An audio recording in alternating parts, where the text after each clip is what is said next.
ഷിരൂരിൽ കനത്ത മഴ കാലാവസ്ഥ വളരെയധികം പ്രതികൂലമായി ബാധിക്കുന്ന ഒരു സാഹചര്യത്തിലേക്കാണ് നമ്മൾ കടക്കുന്നത്. 11ാം ദിവസമാണ് അർജുന് വേണ്ടിയുള്ള തിരച്ചിൽ നമ്മൾ നടത്തുന്നത്. പക്ഷേ അപ്പോഴും കാലാവസ്ഥ തന്നെയാണ് ഈ ഒരു ഘട്ടത്തിൽ ഏറ്റവും പ്രതികൂലമായി നിൽക്കുന്നത്. രാവിലെ മുതൽ തന്നെ വലിയ മഴ അവിടെ പെയ്യുന്നു, കനത്ത കാറ്റുണ്ടാകുന്നു. അതോടൊപ്പം തന്നെ ഗംഗാവാലി പുഴയിൽ വലിയ കുത്തൊഴുക്കുണ്ടാകുന്നു. സ്വാഭാവികമായും പുഴയിലേക്ക് നേവിയുടെ മുങ്ങൽ വിദഗ്ധർക്ക് ഇറങ്ങാൻ സാധിക്കാത്ത അത്ര ബുദ്ധിമുട്ട് നേരിടുന്ന ഒരു സാഹചര്യമാണ്. അപ്പോൾ രക്ഷാദൗത്യം ഒരു അനിശ്ചിതത്വത്തിലേക്ക് കടക്കുന്ന ഒരു പ്രതിസന്ധി ഉണ്ടാകുന്ന സാഹചര്യത്തിൽ കൂടിയാണ് നമ്മളിപ്പോൾ കടന്നു പോകുന്നത്. എന്തായാലും തിരച്ചിൽ പുനരാരംഭിക്കും എന്ന് തന്നെയാണ് ഇപ്പോഴും അറിയാൻ സാധിക്കുന്നത്. പ്രതികൂല കാലാവസ്ഥയൊക്കെ അതിജീവിച്ചുകൊണ്ട് തിരച്ചിൽ പുനരാരംഭിക്കാൻ കഴിയുമെന്ന പ്രതീക്ഷയിൽ തന്നെയാണ് നമ്മളുമുള്ളത്. എന്നിരുന്നാൽ പോലും പുഴയിലേക്ക് ഇറങ്ങുക എന്നത് ഇപ്പോൾ അസാധ്യം തന്നെയാണ്. കാരണം വലിയ കുത്തൊഴുക്കാണുള്ളത്. ഏകദേശം 3 നോട്ട്സ് വരെ ഒഴുക്കുള്ള സമയത്ത് ഇറങ്ങുക സ്വാഭാവികമായി നമുക്ക് ഇറങ്ങാൻ സാധിക്കും. പക്ഷേ ഇതിപ്പോൾ 6-7 നോട്ട്സ് വരെയാണ് ഒഴുക്കുള്ളത്. സ്വാഭാവികമായും ആ ഒരു ഒഴുക്കിൽ ഇറങ്ങുക എന്ന് പറയുന്നത് അസാധ്യമായ കാര്യമാണ്. അതിന് എത്ര ട്രെയിനിങ് കിട്ടിയ ആളുകളാണ് എന്ന് പറഞ്ഞാലും നേവിയുടെ ആളുകളെ സംബന്ധിച്ചിടത്തോളം, സ്വാഭാവികമായും സ്കൂബ ഡൈവിംഗ് ടീമിനെ സംബന്ധിച്ചിടത്തോളം അങ്ങോട്ട് ഇറങ്ങുക എന്ന് പറയുന്നത് അസാധ്യമായ കാര്യം തന്നെയാണ്. അപ്പോൾ പ്രദേശത്ത് കനത്ത മഴ തുടരുന്നു, വലിയ കാറ്റുണ്ടാകുന്നു. അതോടൊപ്പം തന്നെ പുഴയിലെ ഒഴുക്ക്, ഗംഗാവാലി പുഴയിലെ ഒഴുക്ക് അതൊരു കുത്തൊഴുക്കായി മാറുന്ന സാഹചര്യത്തിലേക്കൊക്കെ എത്തുന്നു. അപ്പോൾ സ്വാഭാവികമായും ഇന്ന് ഈ രക്ഷാദൗത്യം ഏത് രീതിയിൽ നടക്കുമെന്നത് വലിയൊരു ആശങ്കയായി തന്നെ നമുക്ക് മാറുന്ന ഒരു സാഹചര്യമൊക്കെയാണുള്ളത്. എന്തായാലും ഈ അർജുൻ്റെ ലോറിയുടെ ലൊക്കേഷൻ സംബന്ധിച്ച് ഇന്നലെ തന്നെ നമുക്ക് വിവരങ്ങൾ ലഭിച്ചിരുന്നു. ഇതിൽ 3 സിഗ്നലുകൾ ലഭിച്ചതിൽ 3ാമത്തെ സ്പോട്ടിലാണ് അർജുൻ്റെ ലോറി ഉള്ളത് എന്നാണ് ഈ ഇന്നലത്തെ ദൗത്യത്തിന് നേതൃത്വം നൽകിയിട്ടുള്ള റിട്ടയർഡ് മേജർ ജനറൽ ആയിട്ടുള്ള ഇന്ദ്രബാൽ അറിയിച്ചിരിക്കുന്നത്. അദ്ദേഹം പറഞ്ഞത് പ്രകാരമാണെങ്കിൽ ഈ കരയിൽ നിന്ന്, അതായത് NH-66 അതിൽ നിന്ന് ഏകദേശം 50 മീറ്റർ മാറി പുഴയിലായിട്ടാണ് ഈ ലോറിയുടെ ക്യാബിൻ ലൊക്കേറ്റ് ചെയ്യപ്പെടുന്നത്. അതായത് ഈ ഒരു അർജുൻ്റെ ട്രക്ക് ലൊക്കേറ്റ് ചെയ്യപ്പെട്ടിട്ടുള്ളത്. ഇത് ഏകദേശം തലകീഴായി മറിഞ്ഞ രീതിയിലാണ് കിടക്കുന്നത് എന്നാണ് മനസ്സിലാക്കുന്നത്. സ്വാഭാവികമായും ക്യാബിൻ അപ്പോൾ ചളിയിൽ പൂണ്ട് കിടക്കുന്ന ഒരു സാഹചര്യത്തിലായിരിക്കാം ഉണ്ടാവുക. നമുക്കത് കൃത്യമായി അറിയില്ല. അത് നേവിയുടെ ഡൈവിംഗ് ടീം എത്തിയതിനു ശേഷം മാത്രമാണ് അതിലൊരു സ്ഥിരീകരണം ഉണ്ടാവുകയുള്ളൂ. പക്ഷേ അപ്പോഴും പ്രതിസന്ധിയായി തുടരുന്നത് എന്ന് പറയുന്നത് ഈ 5 മീറ്ററോളം താഴ്ചയിലാണ് ഈ ക്യാബിനുള്ളത്.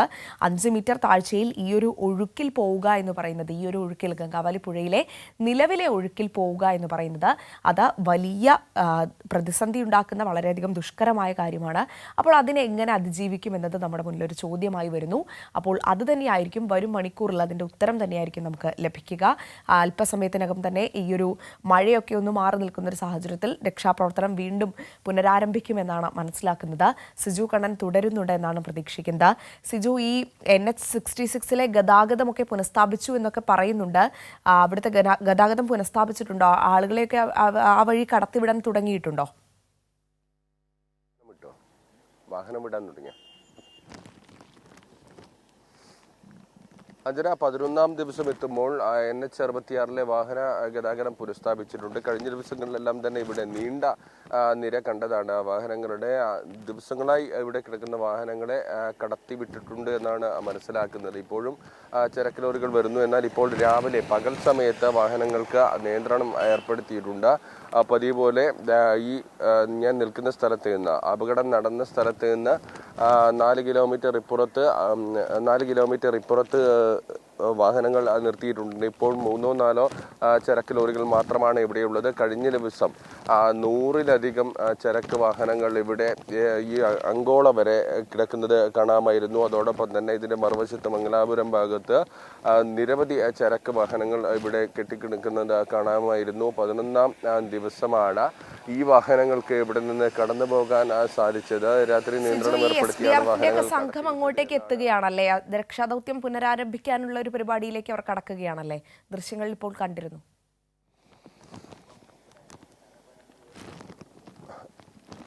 സംസ്ഥാന ദുരന്ത നിവാരണ അതോറിറ്റിയിലെ അംഗങ്ങൾ പോകുന്ന വാഹനമാണ് ഇപ്പോൾ കടന്നുപോയത്. അല്പസമയം മുമ്പ് ബൽഗാവിൽ നിന്നെത്തിയ സൈന്യത്തിന്റെ സംഘം കടന്നുപോയിരുന്നു. അവരും ഇപ്പോഴും ഇവിടെ തുടരുകയാണ്. ഈ സൈന്യത്തിന്റെ സഹായം ആവശ്യമായ ഘട്ടത്തിലെല്ലാം തന്നെ അവരുടെ ഒരു ഇടപെടൽ നടത്തുന്നുണ്ട്.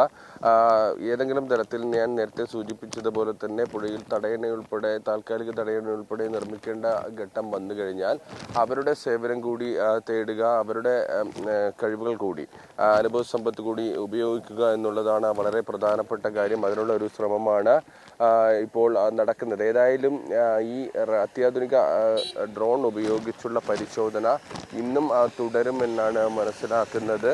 ഈ പരിശോധനയ്ക്കൊപ്പം തന്നെ ഈ നാവികസേന പുഴയിലേക്ക് ഇറങ്ങുന്നതുമായി ബന്ധപ്പെട്ടുള്ള നിർണായക തീരുമാനങ്ങൾ ഇന്നുണ്ടാകുമെന്നാണ് മനസ്സിലാക്കുന്നത്.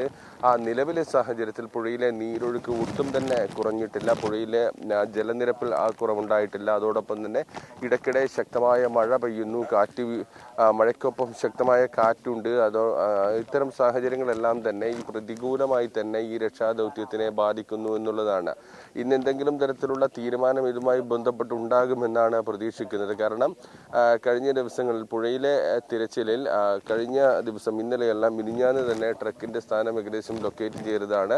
ഇന്നലെ നടത്തിയ പരിശോധനകളിൽ ഈ അത്യാധുനിക സംവിധാനം ഉപയോഗിച്ചുള്ള പരിശോധനകൾ, ലൈബോർഡ് സംവിധാനം ഉപയോഗിച്ചുള്ള പരിശോധനകളിൽ ട്രക്കിന്റെ സ്ഥാനം ഒന്നുകൂടി ഉറപ്പിക്കുന്നതിനും കൃത്യമായി ലൊക്കേറ്റ് ചെയ്യാനും സാധിച്ചു എന്നുള്ളതാണ്. അതിന്റെ പുറത്ത് നാവികസേനയെ ഉപയോഗിച്ചുകൊണ്ട് ഉള്ള ഒരു ട്രക്ക് പുറത്തെത്തിക്കുന്നതിനുള്ള ഒരു ശ്രമമൊന്നും നടത്താൻ സാധിച്ചില്ല. കഴിഞ്ഞ ദിവസം പറഞ്ഞത് രാവിലെ തുടക്കത്തിൽ നമ്മൾ പ്രതീക്ഷിച്ചിരുന്നത് ഏതാണ്ട് ഒരു 11-12 മണിയോടുകൂടി ഉച്ചയോടുകൂടി തന്നെ ഈ സ്ഥാനം കൃത്യമായി റിട്ടയർഡ് മേജർ ഇന്ദ്രാ ബാലന്റെ നേതൃത്വത്തിലുള്ള പരിശോധനയിൽ കണ്ടെത്തുകയും തുടർന്ന് നാവികസേനയുടെ അടുത്ത ഘട്ടമെന്ന നിലയിൽ നാവികസേനയുടെ ഇടപെടലുണ്ടാകും. നാവികസേനയുടെ മുങ്ങൽ വിദഗ്ധർ ഇറങ്ങിക്കൊണ്ട് ട്രക്കിന്റെ സ്ഥാനം ഒന്നുകൂടി ഉറപ്പിച്ച ശേഷം ഇരുമ്പ് വടത്തിൽ കെട്ടിക്കൊണ്ട് ക്രെയിൻ ഉപയോഗിച്ചുകൊണ്ട് ഇത് പുറത്തെത്തിക്കാനുള്ള ശ്രമം നടത്തുമെന്നാണ് പറഞ്ഞിരുന്നത്. എന്നാൽ അത്തരത്തിലുള്ള നീക്കം നടത്തുന്നതിനെല്ലാം തന്നെ ഈ ഒരു പ്രതികൂലമായ കാലാവസ്ഥ ഉൾപ്പെടെ വലിയ തടസ്സമായി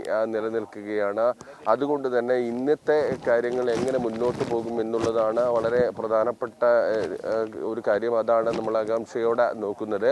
ഇന്നിപ്പോൾ രാവിലെ തന്നെ പതിവ് പോലെ ദുരന്ത നിവാരണ അതോറിറ്റി, ദേശീയ ദുരന്ത നിവാരണ അതോറിറ്റി, സംസ്ഥാന ദുരന്ത നിവാരണ അതോറിറ്റി, ബൽഗാവിൽ നിന്നെത്തിയ 40-അംഗ സൈന്യം തുടങ്ങിയവരെല്ലാം തന്നെ ഇവിടെ എത്തിയിട്ടുണ്ട്. റിട്ടയർഡ് മേജർ ഇന്ദ്രാ ബാലൻ ഇവിടെ സ്ഥലത്ത് ഇപ്പോഴും നിലനിൽക്കുന്നു. കഴിഞ്ഞ ദിവസം അദ്ദേഹത്തിന്റെ നേതൃത്വത്തിലാണ് ഈ പരിശോധനകളെല്ലാം നടത്തിയത്. കൃത്യമായും ആധികാരികമായ രീതിയിൽ തന്നെ അർജുന്റെ ട്രക്കിനുള്ള സ്ഥാനവും അദ്ദേഹം കൃത്യമായി നിർണയിച്ചിട്ടുണ്ട്. ഏതായാലും ഇനി വരുന്ന മണിക്കൂറുകളിൽ ഏത് രീതിയിലായിരിക്കും രക്ഷാപ്രവർത്തനം എന്നുള്ളതാണ് നമ്മൾ നോക്കി കാണുന്നത്.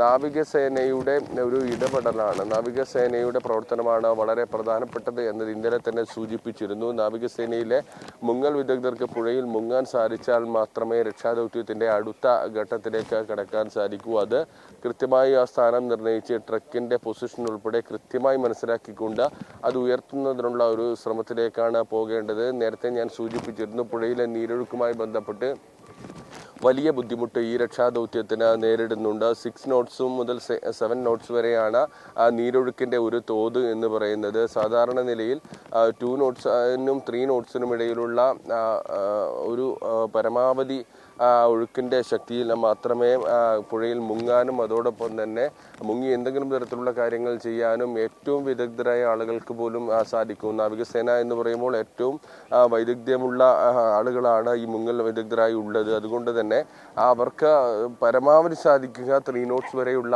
ഒരു നീരൊഴുക്കിന്റെ ഒരു ഘട്ടത്തിലാണ് ഇവർക്ക് പുഴയിൽ മുങ്ങാൻ സാധിക്കുക. അത് പക്ഷേ ഒരു ജീവൻ രക്ഷിക്കേണ്ട സാഹചര്യം വന്നാൽ മാത്രമാണ് അത്തരത്തിലുള്ള റിസ്ക് എടുത്തുകൊണ്ടുള്ള രക്ഷാദൗത്യം നടത്തുക എന്നുള്ളതാണ്.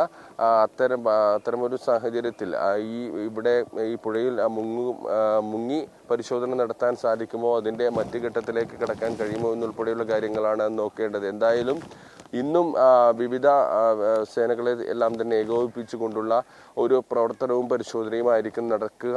ഈ ഡ്രോൺ ഉപയോഗിച്ചുകൊണ്ടുള്ള പരിശോധന ഇന്നും തുടരും. NDRF സംഘമുണ്ട്, അതോടൊപ്പം തന്നെ SDRF സംഘമുണ്ട്, നാവികസേനയിലെ സംഘമുണ്ട്. ഈ ഇന്ദ്രാ ബാലന്റെ നേതൃത്വത്തിലുള്ള പ്രത്യേക സംഘം ഡ്രോൺ ഉപയോഗിച്ചുള്ള പരിശോധനകൾക്ക് ഇവിടെയുണ്ട്. ബൽഗാവിൽ നിന്നെത്തിയ 40-അംഗ സൈന്യമുണ്ട്. ഏതായാലും ഇന്നും കൃത്യമായി കാര്യങ്ങൾ ഏകോപിപ്പിച്ചുകൊണ്ട് മുന്നോട്ട് പോകാൻ തന്നെയാണ് തീരുമാനിച്ചിരിക്കുന്നത്. കാലാവസ്ഥ ഒരു പ്രധാന ഘടകം തന്നെയാണ് അഞ്ജന.